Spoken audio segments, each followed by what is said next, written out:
Opinion Operation Sindoor and the War of Narratives. We are a nation that doesn't just move with power, we move with responsibility, guided by an internal compass that values moral clarity over mere display. But the world has changed. We now live in an age where perception travels faster than truth, where screens shape narratives and visibility matters as much as virtue. It's no longer enough to do the right thing, we must be seen doing it, clearly and convincingly, on a global stage. Operation Sindoor, a swift retaliatory strike after the barbaric terrorist attack in Pahalgam that left 26 civilians dead, wasn't just about missiles or drones. It was about sending a message. And India did, although not everyone heard it the way they should have. Somewhere between the precision of the strikes and the chaos of primetime noise, the point was lost. This operation did not mark the beginning of a war. It was, very clearly, a pointed signal.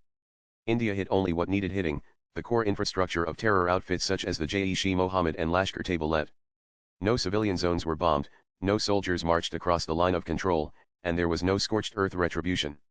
It was modern warfare at its cleanest, unmanned, targeted, and deliberate. What made it different from past responses was its clarity. India not only crossed into Pakistani airspace once again, but this time, we went deeper, and more decisively. The message was unmistakable: any future terrorist attacks will not go unanswered, and those responsible will not be shielded by borders. But that wasn't the story that caught the world's attention. What could have been framed as a strategic and diplomatic success instead spiraled into a spectacle. The national discourse collapsed into a frenzy of noise. Newsrooms flashed dramatic visuals, self-styled military analysts took over prime time, and the tone shifted from analysis to theatrics. Yet, amid the clamor, there was little in the way of thoughtful messaging aimed at a global audience. What followed online was worse. A section of Indian influencers, seemingly high on nationalism and low on geopolitical understanding, demanded all-out war with Pakistan. Some wanted blockades on Turkey, others cried for a diplomatic freeze with Bangladesh, and so on. They were mostly content creators, projecting complex military dilemmas through the lens of likes and retweets. War is not content. It is brutal, expensive, and irreversible. Even the United States with all its unmatched military muscle had to lean on vast coalitions for its campaigns in the Middle East. Still, the outcomes were mixed at best. Russia, despite its heavy arsenal, hasn't found clarity or control in Ukraine either. India doesn't have the luxury of limitless resources, and its neighborhood is as intricate as it is unpredictable. Yet, if we look closely, we have already been winning since 1947, not through conquest, but through resilience, democracy, and development. Our greatest strength lies not in escalation, but in staying the course, building a robust and booming economy, empowering our people, and shaping a confident India that commands respect, not just deterrence. The ultimate triumph will be when our rise is undeniable, our voice unshakable, and our growth unstoppable. Operation Sindoor destroyed critical Pakistani air bases. It exposed the hollowness of their Chinese-made missile defenses. Every missile they launched was intercepted. Yet, back home, the takeaway was just we won. That might feel good in the moment, but it does nothing to cement long-term credibility. India didn't strike for vengeance. It struck to deter. And that's a crucial distinction. It didn't respond to terror by sponsoring terror in return. It didn't target civilians. It didn't weaponize sectarian fault lines. That restraint, that moral high ground, is India's biggest strength. But while India races ahead in infrastructure and technology, it's still holding back in one critical area: telling its own story to the world.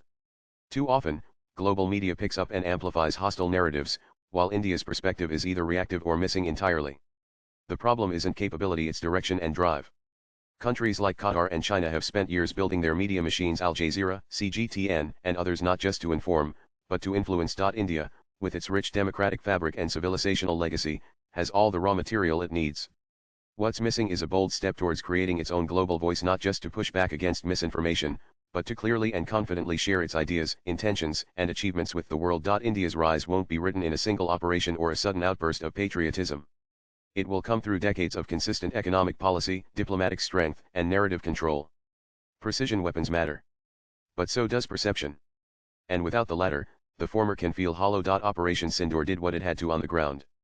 But the aftermath, the noisy self-congratulation, the lack of clarity abroad, showed that we still struggle with the second half of power: the story you tell the world. In a world overwhelmed by noise and manufactured outrage, true influence belongs to those who cut through the chaos, not with volume, but with vision. As a team, we understand that India's strength doesn't need to shout, it needs to shine. We stand firmly on moral ground, carrying the weight of history and the promise of tomorrow. Now, under a leadership that dares to decide and deliver, it's time we shape a voice the world doesn't just hear but remembers. Swipe left for next video, because power isn't found in the echo, it's in the message that endures after the noise is gone. And together, we are here to speak that message with purpose, with poise, and from day one, to own the narrative that must rightfully be ours.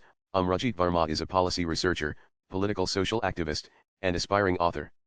He addresses contemporary issues spanning people, policy, and politics with profound insight and clarity.